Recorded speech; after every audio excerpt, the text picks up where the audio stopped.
একটু বেশি হয়ে গেল না? তাই বলে প্রথম ম্যাচে হ্যাটট্রিক করে ফেলতে হবে? প্রথম ম্যাচে বিশ্বকাপের অল টাইম টপ স্কোরার হয়ে যেতে হবে? প্রথম ম্যাচেই ৩৭ বছর ৩৫৭ দিন বিশ্বকাপের সবচেয়ে বেশি বয়স্ক প্লেয়ার হিসেবে এই রেকর্ড করে ফেলতে হবে? না, লিওনেল মেসি পেনাল্টি ছাড়া আপনি গোল করবেন, সমালোচকদের তাহলে আপনি কি দিলেন? সমালোচকদের কিছু বলতে দিবেন না? ওদিকে তো আরেকজনের ধরেন যে মাথা খারাপ হয়ে গেছে, তাহলে কি করবে? অল টাইম গ্রেটের যে হিসাব অনেকে তো মানতে চায় না। এতক্ষণ যা বললাম এগুলা বেশিরভাগ ক্ষেত্রে মূল্যহীন কথাবার্তা। যেটার মূল্য সবচেয়ে বেশি সেটা হচ্ছে লিওনেল মেসির গোল দেখার পরে পিটার ড্রিউরের কমেন্ট্রির একটা অংশ আমার সবসময় মনে হয়। মেক্সিকোর বিপক্ষে বিশ্বকাপে গোল করার পরে পিটার ড্রিউরে বলেছিলেন, that's what they came for. Messi goal করলেই আমার ওই কথাটা মনে হয় যে পুরো স্টেডিয়াম ভর্তি মানুষ টিভি স্ক্রিনের সামনে, জায়ান্ট স্ক্রিনের সামনে কিংবা ফোনে দেখা ভক্তরা মেসির গোলটা দেখার জন্যই বোধহয় বসে। That's what they came for. Lionel Messi বিশ্বকাপের প্রথম ম্যাচে হ্যাটট্রিক করে না, মেসির বার্তা দেওয়ার কিছু নাই। মেসি দেখিয়ে দিলেন কিভাবে ফুটবলটাকে উপভোগ করা যায়, সবকিছু পাওয়ার পরেও কিভাবে সবটুকু দিয়ে ফুটবলটাকে নিজের ভেতরে ধারণ করা যায়। This is why Lionel Messi is the greatest. হয়তো অনেকে মানতে চাইবেন না, দ্যাট ইজ ফাইন, কিন্তু Lionel Messi is Lionel Messi. আলজেরিয়ার বিপক্ষে আমি ছোট কয়েকটা জায়গার কথা বলি। আর্জেন্টিনাকে আপনি কয়বার দেখেছেন উইং ব্যবহার করে তেরে ফুরে অ্যাটাক করতে? আর্জেন্টিনাকে আপনি কি দেখেছেন অ্যাটাক করার জন্য মরিয়া হয়ে গেছে? আর্জেন্টিনার দুই উইং ব্যাককে আপনি কতবার দেখেছেন বারবার ওভারল্যাপ করতে? আর্জেন্টিনা আলজেরিয়ার বিপক্ষে ম্যাচটা খেলেছে একটা মেন্টালিটি নিয়ে, কন্ট্রোল। শুরু থেকে শেষ কন্ট্রোল, প্রতিটা জায়গায় কন্ট্রোল, মিডফিল্ডে কন্ট্রোল, উইং ব্যাক পজিশনে কন্ট্রোল, ডিফেন্সে কন্ট্রোল। আর্জেন্টিনা হুড়োহুড়ি করেনি। প্রথম গোলটার কথা আপনি চিন্তা করেন, সেন্টার বক্সের থেকে প্রায় ৫-৬ গজ পেছনে রড্রিগো ডি পলের কাছে বল, ওপরে লিওনেল মেসি, একটু জায়গা ছিল, খুব বেশি স্পেস যে ছিল ব্যাপারটা কিন্তু ওরকম না। এবং আশপাশে ৪-৫ জন প্লেয়ার ছিলেন, দুজন মিডফিল্ডার, দুজন ডিফেন্ডার, ওর মধ্যে একটা পাস, মেসি বল পেলেন, টিপিক্যাল লিওনেল মেসি, গোল। অ্যালেক্সিস ম্যাকঅ্যালিস্টার ডিবক্সের বাইরে থেকে শট নিলেন এবং ওই সময় কমেন্ট্রি বক্স থেকে বলা হচ্ছিল, রিপ্লে যখন দেখানো হচ্ছিল, যে লিওনেল মেসি অ্যান্টিসিপেট করছিলেন যে এটা রিবাউন্ড হতে পারে এবং শট নেওয়ার পরই হি স্টার্টেড হিজ মুভ। তার আগে তিনি মোটামুটি ক্যাজুয়ালি যেভাবে হাঁটেন সেভাবে হাঁটছিলেন, রিবাউন্ড হলো, মেসি গোল করলেন। সো জিনিসটা হচ্ছে যে এই যে একজন ভদ্রলোক রাইট উইং এ যার খেলার কথা, তিনি মাঝখানে চলে আসছেন, মেসির কথা বলছি আমি, তিনি ডিফেন্সে নেমে আসছেন, তিনি বল রিকভার করছেন। আপনি খেয়াল করে দেখেন, আমি মেসির বল রিকভারের উদাহরণটা এই জন্য দিলাম, আপনি সচরাচর এরকম দেখবেন না মেসি রাইট ব্যাক পজিশনে গিয়ে বল রিকভারি করছেন। আর্জেন্টিনা জোনাল মার্কিং যেমন করেছে, ম্যান টু ম্যানও মার্কিং করেছে।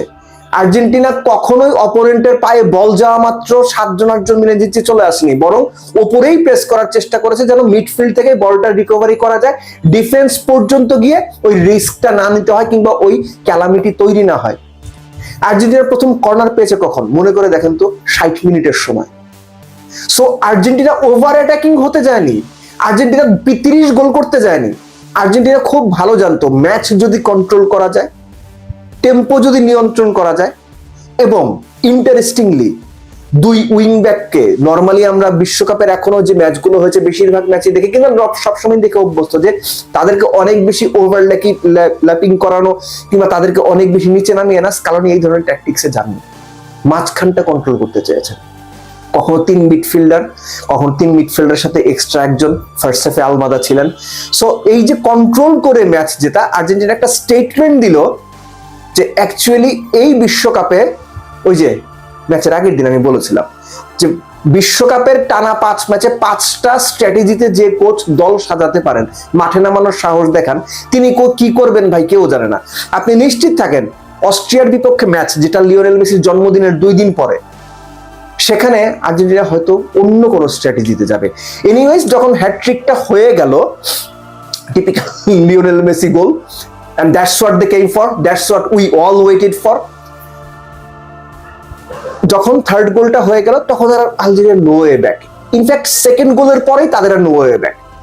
প্রশ্ন ছিল যে এই বিশ্বকাপে বড় দলগুলো, স্পেশালি আফ্রিকান টিমগুলোর এগেইনস্ট আমি নিজেও বলেছিলাম বেশ টেন্স ফাইট হচ্ছে, ঠিকঠাক পেরে উঠছে না, কিন্তু এই পার্টিকুলার একটা দিনে ফ্রান্স সেনেগাল কিন্তু টপ র্যাঙ্ক টিম আফ্রিকান রিজিয়নে, টপ র্যাঙ্ক মানে মরক্কোর পরেই তাদের অবস্থান, তাদেরকে মোটামুটি ধরুন তছনছ করে দিয়েছে। আলজেরিয়া বেশ ভালো টিম, আলজেরিয়াকে আর্জেন্টিনা রীতিমতো তছনছ করে দিয়েছে। ছেলে খেলা না করলেও পুরো ম্যাচের কন্ট্রোল, আপনি বল পাসিং, পাস অ্যাকুরেসি এগুলো দেখবেন প্রায় সমান সমান, এমনকি ডিস্ট্রিবিউশন সবকিছু প্রায় সমান সমান, কিন্তু কন্ট্রোল যদি বলেন ম্যাচের 90% কন্ট্রোল ছিল আর্জেন্টিনার কাছে। এবং আমার অনুমান আর্জেন্টিনা পরবর্তী ম্যাচগুলো ট্যাকটিক্যালি হয়তো চেঞ্জ করবে, কিন্তু কন্ট্রোল তারা ছাড়তে চাইবে না, কেননা আর্জেন্টিনা খুব ভালো জানে কন্ট্রোলটা যদি হাতে থাকে, অ্যাকচুয়ালি পায়ে থাকে, কন্ট্রোলটা যদি থাকে কিছু একটা করে দেওয়া সম্ভব। কেননা আর্জেন্টিনার প্লেয়ারদের মধ্যে ওই ফ্লুইডিটি, ম্যান টু ম্যান যে হিসেবটা এবং একজনের সঙ্গে আরেকজনের কানেকশন, এটা অনেক বেশি সলিড। কেননা গত বিশ্বকাপের ফাইনালে খেলা বেস্ট 11-এর 6 জন প্লেয়ার এই পার্টিকুলার বিশ্বকাপের ওপেনিং ম্যাচেও ছিলেন। এটা অনেক বড় একটা ব্যাপার, এবং এটা মাথায় রেখে স্কালোনি কিন্তু তার স্কোয়াড সিলেক্ট করেছেন বা নামাচ্ছেন বা স্ট্র্যাটেজি ফিট করছেন। এনিওয়েজ, আর্জেন্টিনার যেভাবে শুরু করার কথা ছিল অনেকে বোধহয় এটা এক্সপেক্ট করেননি, কিন্তু আর্জেন্টিনা হয়তো এক্সপেক্টেড লেভেলের চাইতেও 1 ধাপ 2 ধাপ 3 ধাপ এক্সটেন্ড হয়ে গিয়ে ফার্স্ট ম্যাচটাতে পারফর্ম করেছে। এটা আর্জেন্টিনার জন্য স্বস্তির, ভক্তদের জন্য স্বস্তির। মোস্ট ইম্পর্টেন্টলি বিশ্বকাপটা যারা সত্যিকার অর্থে যে বিশ্বকাপে আর্জেন্টিনাকে একটা বড় জায়গায় দেখতে চান, তাদের জন্য অনেক বেশি ফুয়েল জোগালো আর্জেন্টিনার এই ম্যাচের performance. Very well done Argentina, and most importantly Lionel Messi. Actually he is the greatest ever.